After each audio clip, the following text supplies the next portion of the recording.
चंद्रशेखर आज़ाद, आज़ाद समाज party Bhim army, और इसके अलावा अब कोई विकल्प नहीं उत्तर प्रदेश में। इसलिए पूरे दावा के साथ हम कह सकते हैं कि आज़ाद समाज पार्टी 10 का 10 सीट जीतेगा उपचुनाव, और अगला जो विधानसभा चुनाव होगा 2027 में, उसमें सरकार पूर्ण बहुमत से बनाएगी। कि चंद्रशेखर भाई का नाम चंद्रशेखर आज़ाद नहीं, अब एक ब्रांड बन चुका है। हर एक युवा के नाम पे ये नाम गूंज रहा है। अब इस बार तो चंद्रशेखर भाई परचम जरूर लहराएंगे, पूरे 10 के 10 सीट जीतेंगे। उत्तर प्रदेश में 10 विधानसभा सीटों पर उपचुनाव होने वाला है। विधायक 2022 में चुने गए थे, लेकिन लोकसभा का चुनाव में सांसद बन गए हैं, किन्हीं की सदस्यता रद्द हो गई है, इसके कारण 10 सीटों पर उपचुनाव होने वाला। तो आज हम पहुंच चुके हैं उत्तर प्रदेश के अयोध्या जिले के मिल्कीपुर विधानसभा में। अब हमारे साथ तमाम लोग हैं, अब इनसे जानने का प्रयास करेंगे कि क्या लग रहा है कि इस बार मिल्कीपुर विधानसभा सीट से क्या होने वाला है। चंद्रशेखर आज़ाद का जो दावा है कि हम अकेले चुनाव लड़ेंगे और जीत कर दिखाएंगे, क्या माहौल है, तमाम बातें इनसे हम करने वाले हैं। क्या लग रहा है उत्तर प्रदेश में 10 सीटों पर उपचुनाव होने वाला है, क्या माहौल दिख रहा है आपको? देखिए, माहौल बहुत अच्छा है, बोलिए। बहुत अच्छा है, उसमें कहीं बट नहीं है। तो क्या लग रहा है चंद्रशेखर आज़ाद जो मेहनत कर रहे हैं, आज़ाद समाज पार्टी खाता खोल पाएगी 10 में से? बिल्कुल खोलेगी। आप लोगों ने देखा होगा कि अभी 2024 का जो चुनाव गया है लोकसभा का, उसमें भाई ने परचम लहराया जीत का, तो वो तो बहुत बड़े लेवल पर था, वो ये तो उसका टुकड़ा है जी। तो जीतेंगे इस बार? बिल्कुल जीतेंगे, उसमें कहीं बट नहीं है। अब मुस्लिम समाज से आते हैं तो आज़ाद समाज पार्टी के, मुस्लिम समाज तो समाजवादी पार्टी को वोट करता है, इस बार आज़ाद समाज पार्टी की तरफ रुख है मुस्लिम समाज का? बिल्कुल 100% आपने देखा होगा कि नगीना एक तरफा मुस्लिम समाज ने वोट देकर के भाई को सदन में भेजने का काम किया। ये साक्षात सामने आप लोगों के है।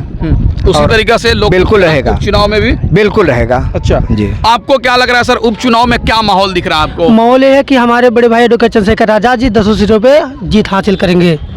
कैसे जीतेंगे 10 सीटें? हम लोग मजबूती के साथ उनका समर्थन करेंगे, और 10 सीट की जो कहता है हमारी महान जनता है वो उनकी फुल सपोर्ट करेगी, और चंद्रशेखर भाई जीतेंगे तो जीतेंगे। अच्छा, लग रहा है उनका मेहनत रंग लाएगा? जरूर लाएगा। जिस तरीके से नगीना में जीत हासिल की है, उस तरह से मिल्कीपुर में जीतेंगे अयोध्या में? जी जरूर जीतेंगे। यहाँ की भीड़ देख के आप खुद ही समझ सकते हैं कि जीत उनकी हासिल होगी। अच्छा, आप क्या कहेंगे सर, मिल्कीपुर में चुनाव है, उपचुनाव कुछ दिन बाद होने वाले हैं। देखिए, चंद्रशेखर भाई का नाम अब नाम नहीं रहेगा, एक ब्रांड हो गया है। युवा वर्ग उनके आगे एकदम झुकाव हो गया है। आप देखिएगा, युवा वर्ग जितना एकत्रित हो रहे हैं, अगर उसको देखकर विपक्ष वाले घबरा गए हैं। ठीक है, अभी मान के चलिए जिस दिन युवा एकत्रित हुए उस दिन एकदम तहलका मच जाएगा, और हम लोग मजबूती के साथ 10 सीट पर लड़ाई करेंगे और जीत के भी दिखाएंगे। अच्छा, क्या नाम हुआ आपका? विनय कुमार चौधरी। चौधरी जी, लग रहा है कि यहाँ से कुछ जीत पाएंगे चंद्रशेखर? बिल्कुल, नई पार्टी है, बिल्कुल जीत के हम लोग दिखाएंगे। हम लोग पूरा प्रयास में हैं, क्योंकि अब कह रहा हूँ ना, एक बार आपसे फिर कह रहा हूँ कि चंद्रशेखर भाई का नाम चंद्रशेखर आज़ाद नहीं, अब एक ब्रांड बन चुका है। हर एक युवा के नाम पे ये नाम गूंज रहा है। अब एक घर घर में कुछ चंद्रशेखर रावण है क्या चीज़, सब लोग देखने के लिए लालायित हैं कि ये है क्या चीज़। विपक्षों में तहलका मच चुका है कि चंद्रशेखर भाई आ गए हैं, तो अब एक मान के चलिए कि एक ब्रांड जब आ गया क्षेत्र में तो लोग उसी के पीछे भागते हैं। इस प्रकार चंद्रशेखर भाई के लोग पीछे युवा वर्ग जा रहे हैं। अच्छा, तो जिस तरीके से नगीना में जीत मिली उसी तरीके से मिलने वाली है? बिल्कुल बिल्कुल, प्रचंड रूप से जीत के दिखाएंगे। सभी समाज एकजुट हो गए हैं, बहुजन समाज, क्योंकि बहुजन समाज पार्टी ने भी ऐलान कर दिया उपचुनाव लड़ेंगे हम। देखिए, वो भी तो नगीना से भी लड़ाए थे। उनका एकदम अस्तित्व खतरे में है। वो भाजपा का प्रचार प्रसार कर रही हैं, ऐसा कुछ नहीं है उनका। अब रह गई बात, अब चंद्रशेखर भाई के नाम से सारी अदर पार्टियां डर और भयभीत हो चुकी हैं। बस इनके पीछे लोग लगी हुए कि इनको किसी भी प्रकार से यहाँ से हटाया जाए। ऐसा समाजवादी पार्टी के विधायक थे ना यहाँ पर भैया, कुछ गढ़ है ना उसका। देखिए, तब चंद्रशेखर भाई यहाँ से नहीं आए थे, अब एक ब्रांड हो चुके हैं चंद्रशेखर भाई। अब ब्रांड जहाँ पे उतरता है ना, वहाँ सारी छोटी मोटी पार्टियां सिमट कर रह जाती हैं। सब सिमट के रह जाएंगे। बिल्कुल बिल्कुल, सब सिमट के रह जाएंगे। चंद्रशेखर भाई एक बार और आने दीजिए 2 बार चुनाव में, फिर देखिए युवाओं का जोश। तो लग रहा 27 में माहौल बदलेगा? एकदम बदलेगा। हम लोग एकदम तय करेंगे सरकार किसकी बनेगी। अच्छा, आप क्या कहेंगे भाई साहब उपचुनाव में? उपचुनाव में जीत तो 100% पक्का है। किसकी? ये आज़ाद समाज पार्टी की। ये मान के चलिए कि पूरी जनता सबको चेक कर चुकी है, सबको चेक चुकी, और कोई ऐसा बच्चा नहीं है जिसको चेक ना किया हो। अब उनके सामने एक ही विकल्प है, चंद्रशेखर आज़ाद, आज़ाद समाज पार्टी, भीम आर्मी, और इसके अलावा अब कोई विकल्प नहीं उत्तर प्रदेश में। इसलिए पूरे दावा के साथ हम कह सकते हैं कि आज़ाद समाज पार्टी 10 का 10 सीट जीतेगा उपचुनाव, और अगला जो विधानसभा चुनाव होगा 2027 में, उसमें सरकार पूर्ण बहुमत से बनाएगी। कौन मुख्यमंत्री? चंद्रशेखर आजाद जी को मुख्यमंत्री बना रहे हैं आप लोग? अब देखिए, बिल्कुल बिल्कुल उसमें जरा सा भी संदेह नहीं है कि चंद्रशेखर आज़ाद जी पहले मुख्यमंत्री उनको बनाएंगे 2027 में, फिर अगले चुनाव में उनको प्रधानमंत्री भी बनाएंगे।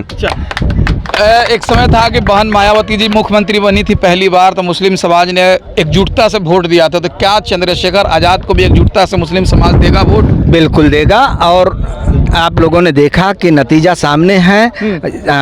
नगीना की जनता ने एक तरफा मत दे करके भाई के साथ कंधे से कंधा मिला करके चलने का काम किया और भाई को सदन में भेजने का काम किया। ये मुस्लिम समाज की देन है, और यकीन रखिए आने वाले समय में मुस्लिम समाज पूर्ण रूप से, क्योंकि आप लोगों ने देखा है कि अभी जो सदन चल रहा है लोकसभा की कार्रवाई, उसमें भाई ने मुस्लिम समाज, हमारे ओबीसी भाई, हमारे पिछड़े और दलित भाइयों की जो मुद्दे रखे हैं बड़ी दमदारी से रखे हैं। इससे मुस्लिम समाज कहीं ना कहीं आकर्षित होकर के भाई की तरफ बहुत ज़्यादा आशाओं से देख रहा है। अच्छा जी, उम्मीद की नज़र से देख रहा है? बिल्कुल बिल्कुल देख रहा है सर। अच्छा, आप क्या कहेंगे सर उपचुनाव पर?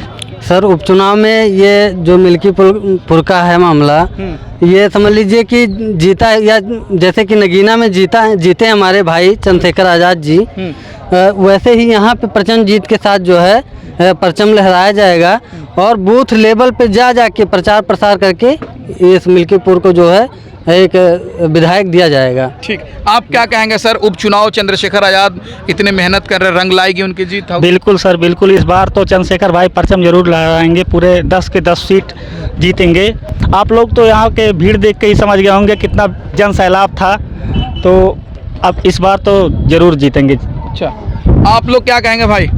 जीत तो पक्की है। क्या चीज़ का जीत पक्की है? उपचुनाव की। अच्छा, चंद्रशेखर आज़ाद जीतेंगे? जी भैया, देख लिए हैं आप। अच्छा, क्या कहेंगे भाई? क्या नाम हो आपका? आकाश। क्या कहेंगे सर? चंद्रशेखर भाई जीतेंगे आज़ाद समाज पार्टी से। अच्छा जी। क्या कह रहे हैं भाई साहब? क्या नाम हो आपका? अनिल कुमार एडवोकेट। जी बताइए, क्या कहना? मैं आज़ाद समाज पार्टी का मीडिया प्रभारी भी हूँ अयोध्या से। हाँ। ये भदरसा में, अयोध्या फैजाबाद में, हाँ। जो 7 वर्ष की बच्ची है उसके साथ गैंगरेप हुआ है, और आए दिन ऐसी घटनाएं होती रहती हैं। ये कोई नई चीज़ नहीं है। 1 महीना, 2 महीना, 4 महीना, 1 साल, 6 महीना, है ना। ये मामला ऐसे थोड़ा सा गर्म रहेगा, उसके बाद ठंड हो जाएगा, फिर कोई बच्ची इसका शिकार हो जाएगी।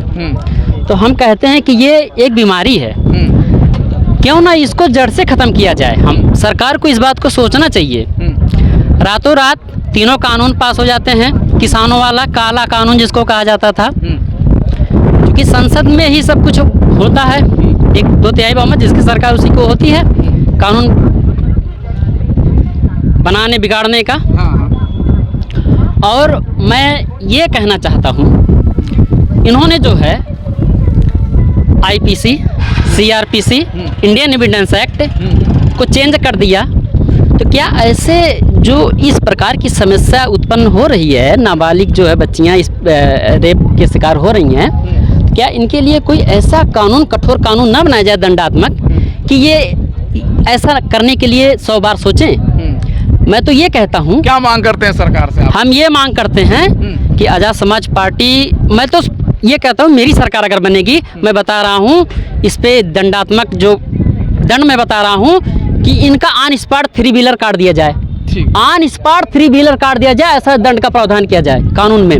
और देखिए, आप कभी भी नहीं सुनेंगे कि फला बच्ची रेप का शिकार हुई, आपको सुनने में नहीं आएगा। ठीक, बहुत धन्यवाद। तो अभी हम अयोध्या के मिल्कीपुर में है, एक 505 मैदान है जहां पर चंद्रशेखर आज़ाद जी का एक जनसंवाद हुआ, जिसमें तमाम लोग पहुंचे थे। हम तमाम लोगों से बातचीत किए हैं। इस वीडियो के बारे में आपकी ख्याल क्या है, कमेंट करके बताएं। आप क्या सोचते हैं इस वीडियो के बारे में, कमेंट करके बताएं। और हमारे चैनल से नहीं जुड़े तो सब्सक्राइब करके जुड़ जाए। धन्यवाद।